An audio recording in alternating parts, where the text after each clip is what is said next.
Hey guys, it's your boy, Ballface8020, back again with another great commentary. I mean, no, wait, no, it's not a great commentary. A great one-man play.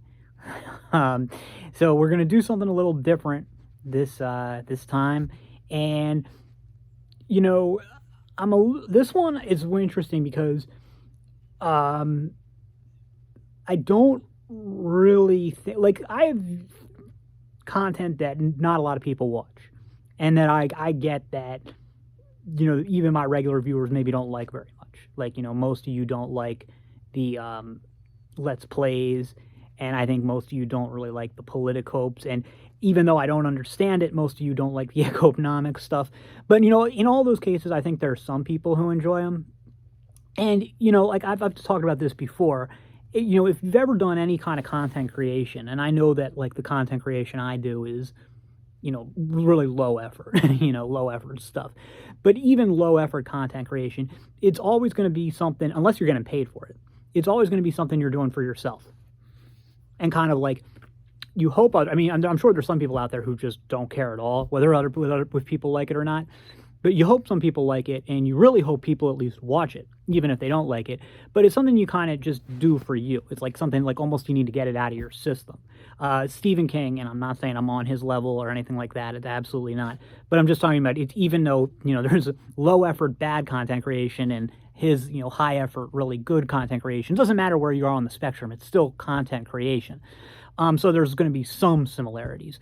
And he said that he writes not for money and not to entertain, but because he doesn't have a choice. He has to get it out.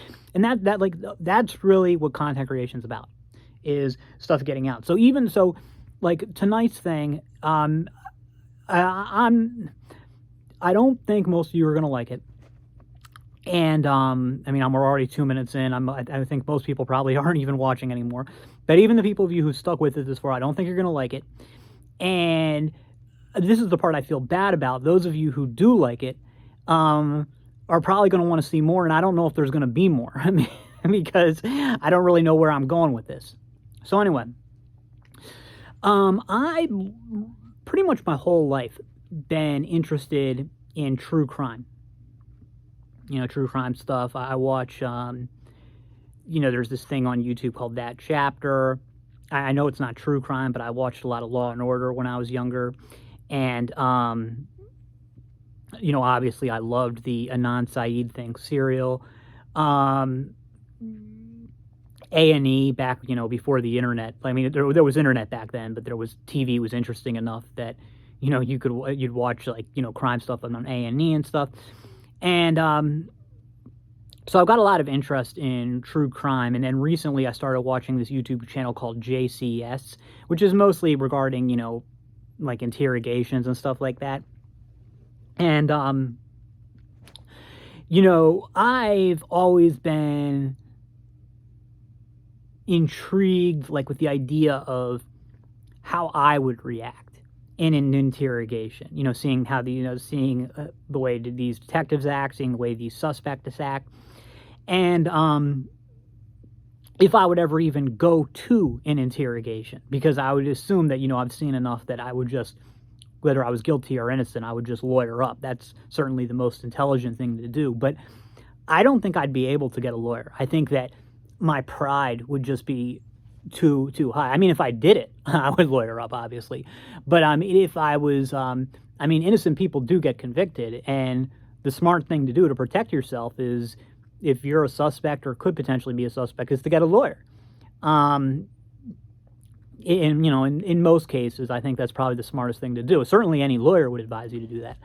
But I think I'd be too prideful. And, because I know that I'm way smarter than most of these detectives who would be doing the interrogation. And I certainly would be smart enough to get a lawyer if I'd actually done it, unlike some of these morons who I see in the thing. So I have a lot of different movie ideas. I'm not going to talk about any of them today, but this one movie idea came to me, which is just, called Interrogation. And I guess you could work even not as a movie, but as like either a short film, like on YouTube, or even a podcast. You could probably do it. Although I think it would be better if you could see the characters and the hand gestures and stuff. And the whole movie would just be an interrogation. So like 2.5 hours of the interrogation. And what I wanted to do with it is make it so you don't know as the viewer whether the suspect did it or not. So you're just seeing an interrogation. You don't know, so you just have to kind of like decipher yourself throughout it, because it's not supposed to be. It's supposed to be less about the whether the guy did it or not than about the process and the two characters going back and forth. So this is what I'm going to do is read out the part that I've written so far of just the. Now, granted, in this there would, if it was a movie, there would be a lead up likely with the knock on the suspect's door and ask for him to come down to the station, a car ride and stuff. So you'd see some stuff like that.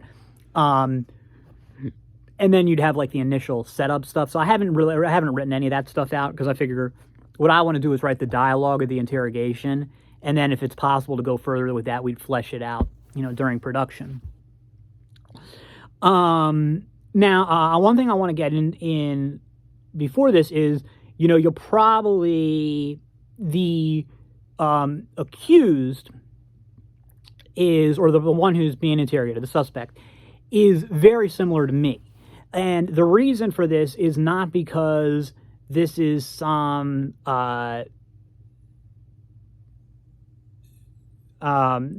not because this is like some fantasy of mine, me living out some fantasy of mine to be in an interrogation. Certainly don't want to be a suspect for a murder.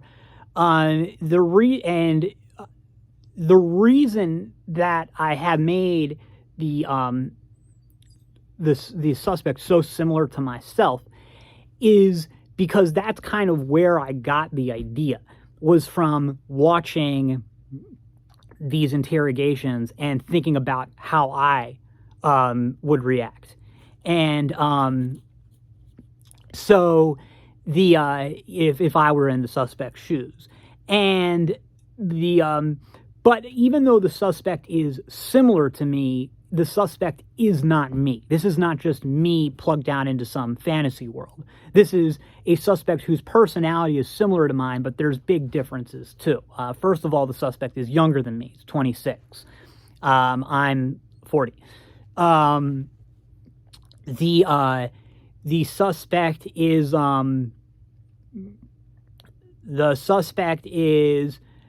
I do like now there I will go for some other differences first. The suspect does not have health problems like I do, and that might not seem like a big deal, but it's just that it is kind of a big part of my life. So it does like affect things. That I've had like health problems, not severe, but minor enough to affect my life over the course of pretty much my entire life. The suspect also doesn't have depression and anxiety, which is a big part of my life as well. The suspect does not have, what do we have here? Oh, the suspect is smarter than I am. As far as like my IQ is like around 115. The suspect IQ is, like 135, 140. I'm somebody who couldn't make it in web development because I'm too stupid. The suspect is not in web development, but is in, I don't know, what do they call it? Like data engineer, like a real high quality programmer. And then another thing is I'm a very empathetic and compassionate individual. And the suspect is neither of those things, very low empathy and very low compassion. Also, the suspect is not aromantic. In fact, he just got out of a long-term relationship 3 months before the events in this this script. So there are some real differences, but in terms of like way of speaking, it's very similar. The suspect speaks very similar to how I do, although the suspect is more intelligent and quicker on his feet.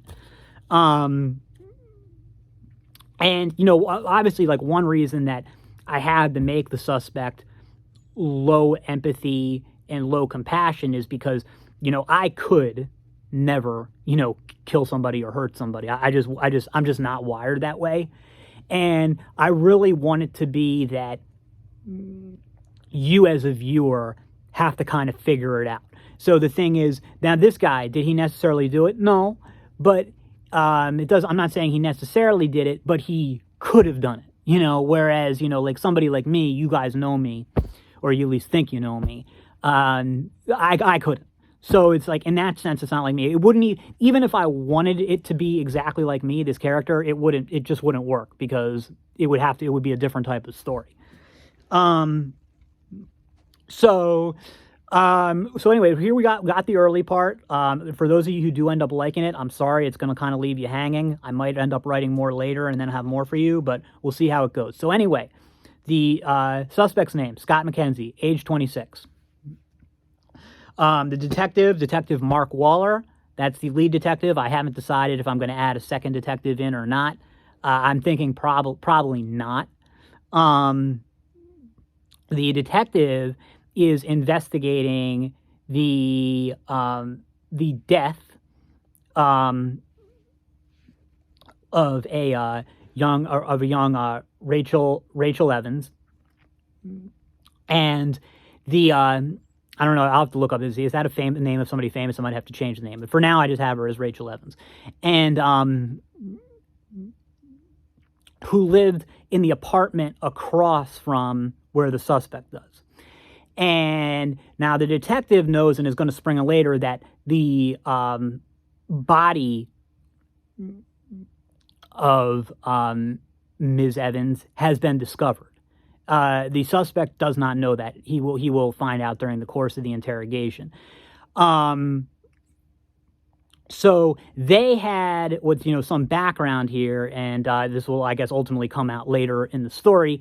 Had already, on the day that she was reported missing. So this interrogation is taking place on a Thursday evening. Okay.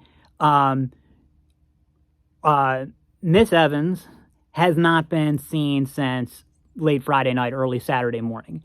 She was reported missing. There was some kind of wellness check sometime during the day on Saturday. Saturday evening is the first time the suspect was spoken with. And he was also spoken with one other time after that, and then he's been finally brought in for a formal interrogation Thursday. So this is 5 days later. And he, like I said, he doesn't know yet that the body has been discovered. So and another thing is, they've discovered the body, so they've also realized now that they don't have any forensics on it. They don't have any DNA, because the body was destroyed so thoroughly that they don't have any DNA that they're able to get off it. They've already figured that out, which makes the interrogation more important. Because you're not gonna win this on physical evidence, it looks like. So all right. So Detective Waller has got Scott McKenzie, right? I already forget what I gave his last name, but we would just call him Scott. So Detective Waller, Scott, and are sitting down, and after just some formalities of name, shit like that, we're getting into it. And he's going to start the interrogation now. So here we are, 14 minutes in, we're going to start it. I'll just read off, I'll play both parts. Try to follow me because I'm going to be switching back between Detective Waller and Scott. Okay, as Detective Waller. So, Scott, I know we've been over this, but take me through your day, Friday of last week, again. Scott, well, like I said, pretty ordinary day. I woke up at 8:30. I think 8:34, actually, now that I think about it. I got dressed and then checked my email. I checked my Twitter and checked my text. Then I ate breakfast. I had Captain Crunch, 3 bowls, I believe, maybe 4. I also had a Coke with it, like a 12-ounce can of Coke. Then, I surfed the web for a while, and then I brushed my teeth and went to work. I got to the office, 15 minutes late, I think. I got off work at around 6 and then went home. I actually, you know what? I didn't go straight home. I stopped at 7-Eleven and picked myself up some like an order of their chicken wings, a 2 slices of their like 7-Eleven pizza, and a 20-ounce, Barks root beer. So then I also, I said had stopped there because I needed to get gas. So when I got home, I started playing League of Legends, and I think I played until like 8 or something. And around then, I took a nap, and I woke up at like 9:48, I think. I don't know, sometime around then. I logged back on to the computer, and I played some more League for another 2.5 hours. I don't know. Then I went on a walk. I was out for about 45 minutes. When I came back, I watched What's Eating Gilbert Grape on Netflix, and I fell asleep, sometime during the movie in front of the TV. And that was it. That's all that happened. Okay, so then as Detective Waller, okay, so you said you slept from 8 p.m. to 9:48 p.m.? Yeah, around there. Well, it's just that 9:48 is kind of a specific time, Scott. Like, is there any particular reason that you remember that time? No, not really. It might not even be accurate, to tell you the truth, but that's just how I remembered it, And then you guys are the ones who would ask me about it, on Saturday night. And that's how I remembered it then. And that's how I remembered it, when I told the story again on Tuesday. So at this point, if that's not the time I woke up, I don't know. It's just burned in my mind that way at this stage. Okay. Then you said that you played League of Legends until approximately midnight? No. It was definitely after midnight. I don't really know when exactly. Probably like 12:15. 12:15. Okay. And then you went on a walk. Yeah. Where did you walk? Like, like what was your route? What path did you take? You know what I mean? Yeah, no, I know. Well, I know the route. I can show you the route if you guys need me to show it to you, but I don't actually know the street names. I don't really look at them, when I'm going by. I've been at this place for a while, but I don't know. I never thought about it until now. I leave, because I always walk the same route. As long as I've been here, I've been taking the same route. And I walk around the back of the, apartment complex. And there's like this side street that kind of juts out the back part of the parking lot. You have to you could go kind of like through these bushes at the back of the parking lot, and the side street takes you out. I don't know what that's called, what that street's called, but it takes you to Riddle Street. And then I take Riddle Street all the way to a street that I'm not positive. I think it's called Hendrick Street, where I take a left. And then I take that until I get to some street that, I forget the name of. And then I take that until I get to the park. Look, I don't know what the park's name is or anything, but I could definitely point it out to you. I just know that it's got like a fountain thing in like what I think of as the left corner. There's also like a hill with a basketball court on top of it. And then, so I walk through the park, and then that gets me out onto, I don't know, another street I don't know the name of. And then that street kind of like wraps around the park, but there's no turns or anything. It's just the street itself curves. So I take that curved park, and then that takes me back to the street that I got onto the park in the first place. And then I just walk back the way I came. Walk back home, I mean. Uh-huh. And this took you 45 minutes, you said? Yeah, something like that. So you got home around 1 to 1:30? Um, I don't know. I guess if I mean that could have been when I got home. I don't really remember what the time was when I got back. Uh, okay. Did you have your phone with you? No, no. I'd never take my phone with me when I'm walking. Actually, you know what? I did once. I did. There was one time that I took my phone with me when I was walking, and that was to measure. There's an app on my phone that measures how many steps it is, and I wanted to measure it. So that's the only time that I took it. Otherwise, I leave it on my desk. Okay, and how many steps was it?